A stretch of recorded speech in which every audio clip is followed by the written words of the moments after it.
시간은 실질적으로 우리 프리랜서 분들이 직접 소득세 신고를 하실 수 있는 방법을 공유해 드리려고 합니다. 자, 일단 본격적으로 보기 전에 대략적으로 우리 소득세 이렇게 계산되는구나 계산 구조를 한번 보실게요. 맨 처음에 수입 금액부터 시작하죠. 이 수입 금액이라는 게 내가 지급받은 총 매출액 개념이다라고 보시면 돼요. 그래서 내가 그 3.3%를 공제하기 전인 내가 순수하게 그 받기로 한 그 금액을 수입 금액이다, 즉 매출액 기준이다라고 보시면 되겠고, 그 금액에 필요 경비, 즉 내가 사업과 관련해서 쓴 비용들은 공제를 해준다라는 거고요. 거기에 우리 소득공제도 봤었죠. 소득공제 해서 인적공제, 추가공제, 그리고 노란우산 공제 이런 것들 봤던 거 기억나시죠? 이러한 소득공제도 나의 매출액을 줄여주는 효과가 있다라고 말씀을 드렸죠. 그래서 이렇게 수익금액의 필요경비와 소득공제를 빼면 과세표준이다라고 해서 세율을 적용하는 기준이 되는 금액을 과세표준이라고 합니다. 그래서 그 금액에 세율을 곱하고 나면 산출세액, 즉 산출적으로 계산된 세액이다라고 해서 그 금액에다가 세액 공제를 또 빼주는 게 있어요. 뭐 자녀가 있으신 분들은 자녀 세액 공제를 뺄 수도 있고, 뭐 내가 기부를 한 게 있다라고 하면 기부금 세액 공제 이런 것들도 있거든요. 그래서 이러한 세액 공제를 빼고 나면, 즉 세액 자체를 줄여주는 세액 공제를 빼고 나면 결정세액이다라고 표현을 하고, 이게 내가 최종적으로 부담하는 세금이 되는 것이고, 거기에 내가 미리미리 세금을 냈던 게 있죠. 어떤 게 있냐면 내가 그 3.3%를 떼고 지급받을 때마다 내가 3.3%를 미리미리 세금을 냈던 효과가 있던 거죠. 그래서 내가 지급받을 때마다 공제당했던 그 3.3% 금액을 기납부세액이라고 표현을 합니다. 이미 납부한 세액이다라는 얘기죠. 그래서 그 이미 납부한 세액을 뺀다라는 거죠. 그렇게 빼고 나면 내가 실질적으로 납부를 해야 되는 차가감 납부세액이 구해지게 되는 것이다. 이렇게 간단하게 보시면 되겠고, 이러한 차가감 납부세액이 만약에 마이너스가 나왔다라고 하면 어떤 뜻일까요? 환급을 받을 수 있다라는 뜻이 되는 거죠. 일반적으로 우리 프리랜서 분들은 기납부세액, 즉 원천징수 당한 금액이 나의 결정세액보다 큰 경우가 꽤 있습니다. 내가 3.3% 뗀 금액이 더 많은 경우에 마이너스 차가감 납부세액이 나올 수 있다. 그 뜻은 뭐다? 환급을 받을 수 있다라는 뜻이 되겠습니다. 자, 일단 우리 이 종합소득세 시즌이 다가오면 4월 말이나 5월 초에 요 안내문을 받으실 거예요. 종합소득세 확정신고 안내 해서 옆에 보시면 제목 옆에 보시면 간편장부 대상자, 기준경비율 이런 것들 써 있죠. 자, 우리 이 소득 유형에 대해서도 한번 본 적 있잖아요. 간편장부 대상자 그리고 또는 복식부기 의무자 이렇게 나눈다라고 했죠. 근데 지금 이분 같은 경우에는 7,500만 원이 넘지 않나 봐요. 간편장부 대상자라고 되어 있죠.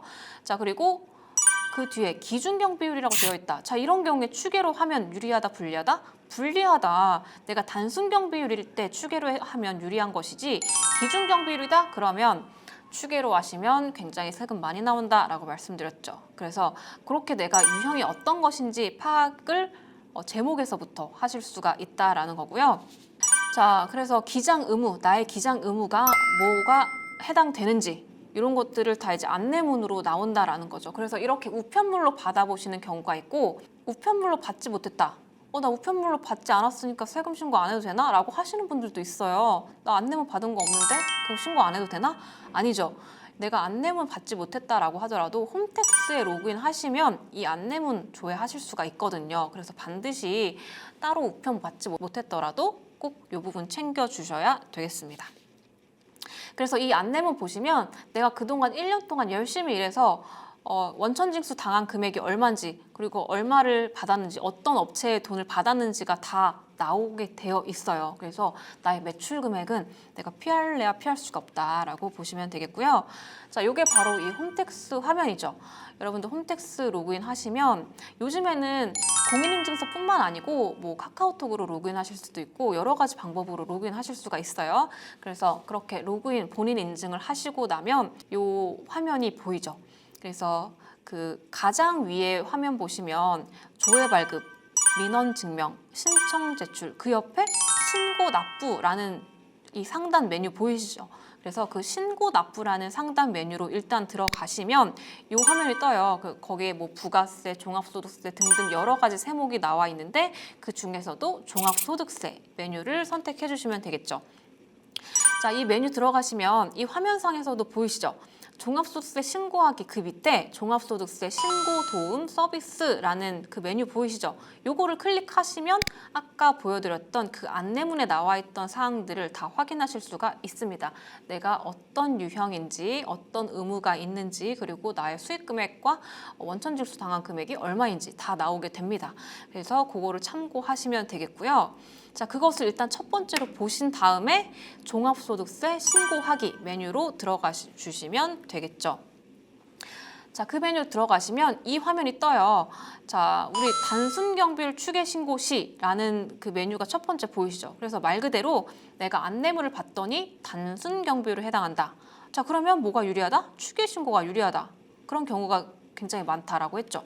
그래서 그런 경우에는 굉장히 간편하게 그 율만 적용받으면 되기 때문에 따로 메뉴로 들어가시면 되겠고, 그 메뉴도 보시면 정기 신고가 있고 그 옆에 노란색 버튼 보시면 기한 후 신고라고 되어 있죠. 그래서 우리가 일반적으로 정기 신고는 5월 1일부터 5월 31일까지 정기 신고인데 이 기간을 내가 놓쳤다라고 하면 기한 후 신고라도 꼭 하셔야 내 납부지원 가산세 하루라도 적게 낼 수가 있다라는 거죠. 그리고 기한 후 신고했을 때 이 무신고 가산세도 감면을 해주는 경우가 있거든요. 그래서 정기 신고, 기한 후 신고 이것도 구분을 하셔서 메뉴를 들어가 주시면 되겠습니다. 자, 그리고 그 밑에 두 번째 점 보시면 일반 신고 시라고 되어 있죠. 자, 요거는 사업소득에서 기준경비율 적용받는 사람이나 또는 간편장부 또는 복식부기 의무자인 분들이 적용받는 메뉴가 되겠습니다. 그래서 여기서 정기신고로 들어가 주시면 되겠죠. 그래서 이 메뉴로 들어가 주시면 이런 화면이 뜨죠. 그래서 가장 왼쪽에 세로로 쭈루룩 나와 있는 것은 우리가 맨 처음에 봤던 그 종합소득세 신고 구조 보시면 소득공제 해주고 그 다음에 세액공제 해주고 그리고 가산세, 기납부세액 빼면 세액이 나오고 그리고 신고서가 제출되는 그런 프로세스가 왼쪽 메뉴로 보시는 게 되는 거고요. 자, 그리고 오른쪽 메인 화면 보시면 가장 처음에 하셔야 될 일이 뭐냐면 기본 정보 입력하는 거예요. 그래서 내가 프리랜서지만 사업자 등록번호가 있다라고 하면 사업자 등록번호를 적고 나서 조회를 누르시는 거고요. 그게 아니다. 그러면 주민등록번호를 납세자 번호 칸에다가 입력하시고 조회 버튼을 누르시면 자동으로 조회가 됩니다. 그래서 그렇게 한번 조회를 해주시고요. 그 밑에 보시면 소득 종류라고 되어 있죠.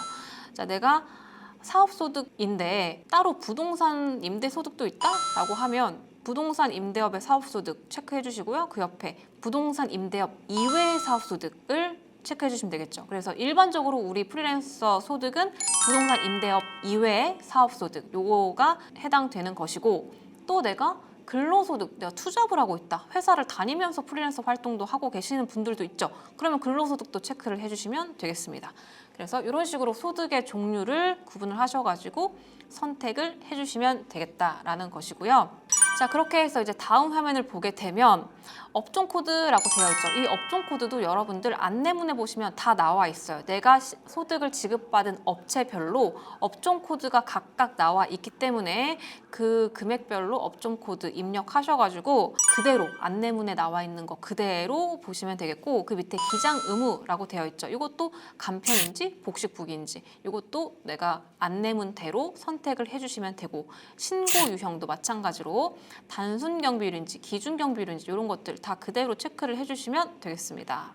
자, 그 다음에 이제 보시는 화면이 사업소득 명세서라고 되어 있죠. 이것도 내가 안내문에 나온 그 유형별로 요 금액을 입력을 해주시면 된다라는 거죠. 그래서 내가 어떤 업체에 돈을 뭐 예를 들어서 2천만 원 받은 게 있고 또 다른 업체에 돈을 3천만 원 받은 게 있고 그러면 그 업체별로 해서 업종별 총수익금액, 소득금액 계산이라고 해서 오른쪽 상단에 보시면 메뉴 보이시죠? 화면 도움말 밑에 그 버튼을 누르셔가지고 각각 업종별로, 업종 코드별로 내가 수익금액을 입력할 수 있게끔 되어 있습니다. 그렇게 입력을 하고 나시면 저장 후 다음 이동이라는 버튼을 눌러주셔야 됩니다. 자, 그래서 여기까지 일단 보시고 다음 시간에 이어서 같이 보도록 하겠습니다.